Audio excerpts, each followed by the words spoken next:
At this moment, 109 treasured human beings are being held hostage by Hamas in Gaza. They are Christians, Jews, Muslims, Hindus, and Buddhists. They are from 23 different countries. The youngest hostage is a 1-year-old red-headed baby boy, and the oldest is an 86-year-old mustachioed grandpa. Among the hostages are 8 American citizens. One of those Americans is our only son. His name is Hersh. He's 23 years old. And like Vice President Kamala Harris, Hersh was born in Oakland, California. Hersh is a happy-go-lucky, laid-back, good-humored, respectful, and curious person. He is a civilian. He loves soccer, is wild about music and music festivals, and he has been obsessed with geography and travel since he was a little boy. His bedroom overflows with atlases, globes, maps, and National Geographic magazines. On October 7th, Hersh and his best friend, Honor, went to a music festival in the south of Israel.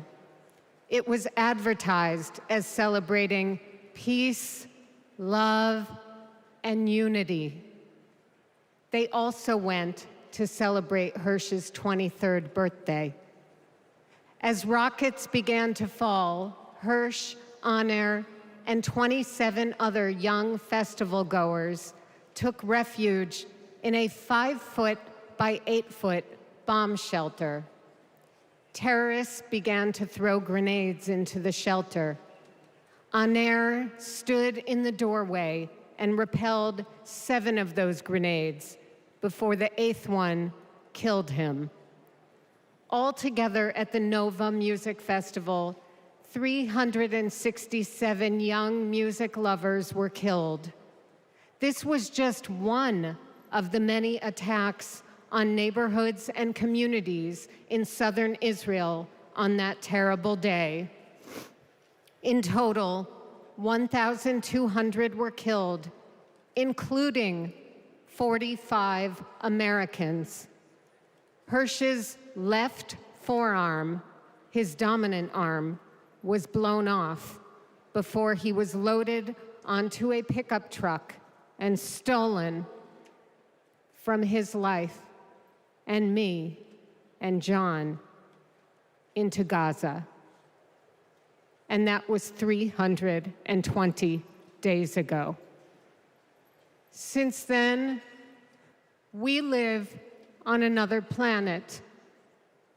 Anyone who is a parent or has had a parent can try to imagine the anguish and misery that John and I and all the hostage families are enduring.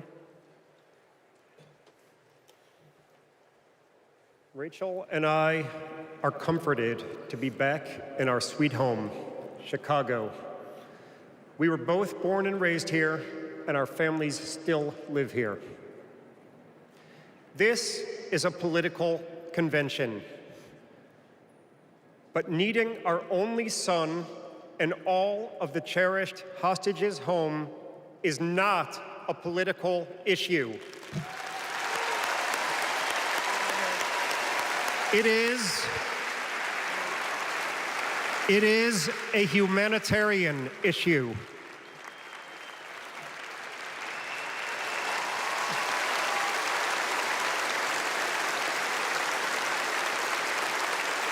The families of the American 8 hostages meet every few weeks in Washington.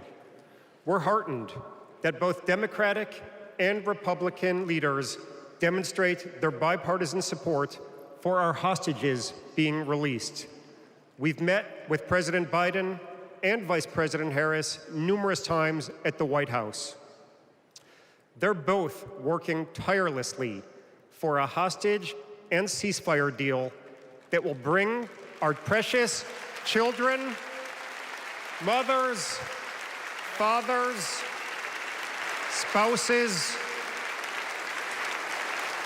grandparents, and grandchildren home, and will stop the despair in Gaza.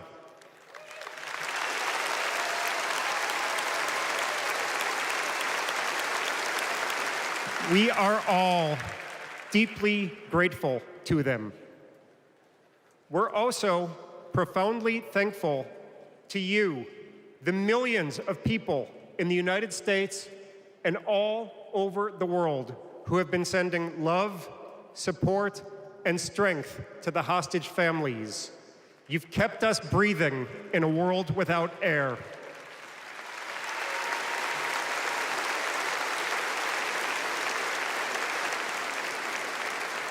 There is a surplus of agony on all sides of the tragic conflict in the Middle East.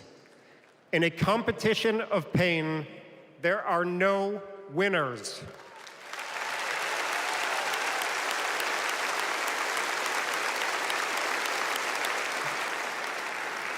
In our Jewish tradition, we say, Kol Adam Olam Umlo'o.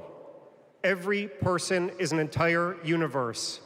We must save all these universes.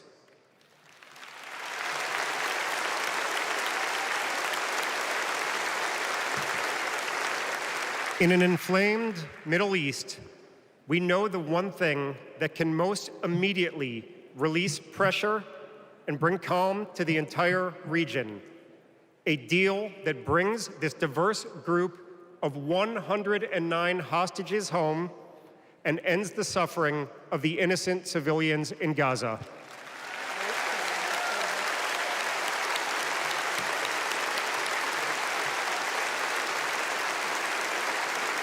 The time is now.